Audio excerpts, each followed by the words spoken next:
Souleymane Touré.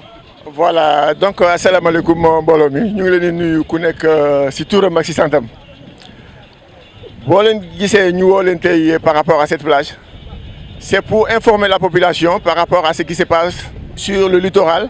Il y a 10 ans de cela, 15 ans de cela, boo ko xoolee la plage là elle s'étendait d'ici jusqu'à aux eaux et forêts.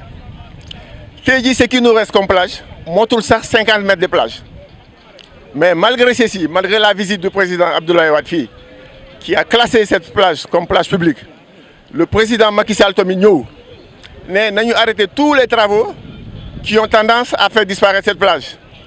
Aujourd'hui, les travaux continuent perpétuellement.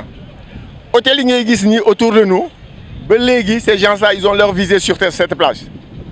Bu ngeen xoolee sama ginnaaw tey, c'est des gamins de 6 à 15 ans qui sont sur cette plage-là.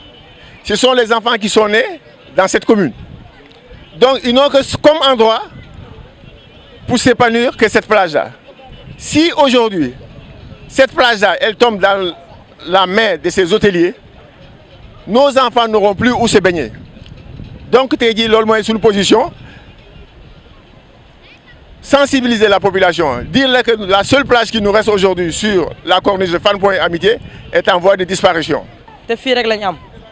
tubaab bi dañoo bëgg a ñëw jël place bi moom lépp moom fii yëpp lañ bëgg a jël te xoolal te chaque jour ñun fu ñu dëkk nii dafa jege benn place lañ am fii nii te mooy loolu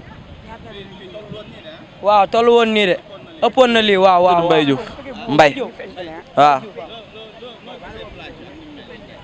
place bi am nu mel ni ñu ngi koy naqarlu kay ñun dañuy jógee ñaarteel ba fii di wër fu ñu sangoo jaay nañ suñu place yëpp amuñu loolu place bi moo ñu dese buñ ko jaayee nag amatuñu feneen fu ñuy sangoo te ñun foo ñu ñëw fi di savourer bu vacances jotee si géej la ñuy dem di foo waaye lii moom buñ ko jaayee amuñu leneen lu ñuy savourer quoi. La responsabilité de l'État, je crois qu'on a eu 2 présidents en la personne de Maître Abdoulaye Wade qui a donné un engagement que cette plage-là reste une plage publique. Son Excellence M. Macky Sall est passé momite pour dire que cette plage elle doit rester une plage publique. Je crois que nous devons continuer dans cette lancée-là, que cette plage-là reste publique. Nous lançons un appel à Madame le maire de la ville de Dakar, que les enfants ont besoin de cette plage. Les enfants sénégalais ont besoin de l'air marin. Il n'y a pas qu'une seule famille qui doit bénéficier de le littoral. Le littoral appartient à tout le monde. La population, vous savez, nous sommes une population attentiste. Il y a le Barne, il y a des gens qui viennent nous dire, mais hôtel yi bu ñu bare est-ce que duñu jël plage yi.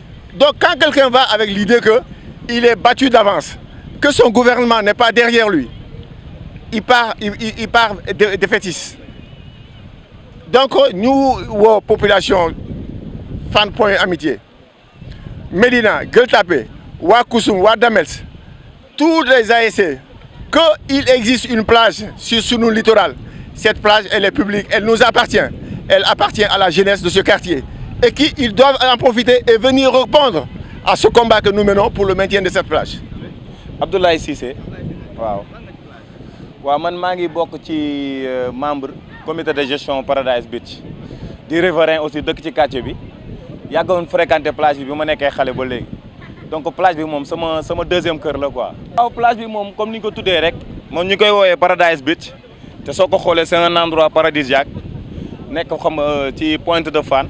mu nekk plage boo nga xam ne boo xoolee salubrité bi dañ koy toppatoo normalement di fi entraîner y a des gens qui font de la natation am na école de natation aussi. waaw littoral bi bu fekkee woon am na ay jeunes yu déterminés am engagement comme ñun li ñuy def nii defe naa littoral bi dina des sunuy loxo xam nga parce que littoral bi aussi sunu combat la ñun jeunes yi du combat wu mag ñi du combat wu kenn combat jeunesse bi la donc il faut que jeunesse bi yëpp impliqué wu ci ñu xam ne littoral bi ça nous appartient ñun. waaw plage yi tant que ñu ngi occupé plage yi nit ñi du ñu ñëw di tabax xanaa ci kaw nit ñi voilà man loolu laa gisee occupation littorale mu nekk loo xamante ne lu rafetul la parce que soo xoolee géej moom fu mu war a jaar bu fa jaarul day dem wiiri looloo indi problème yi ngeen gis yëpp problème mu marée yi boo xoolee Soumbédioune amatul sax kee li ko indi mooy occupation bi ñuy def ci littoral bi donc combat wu ñëpp la.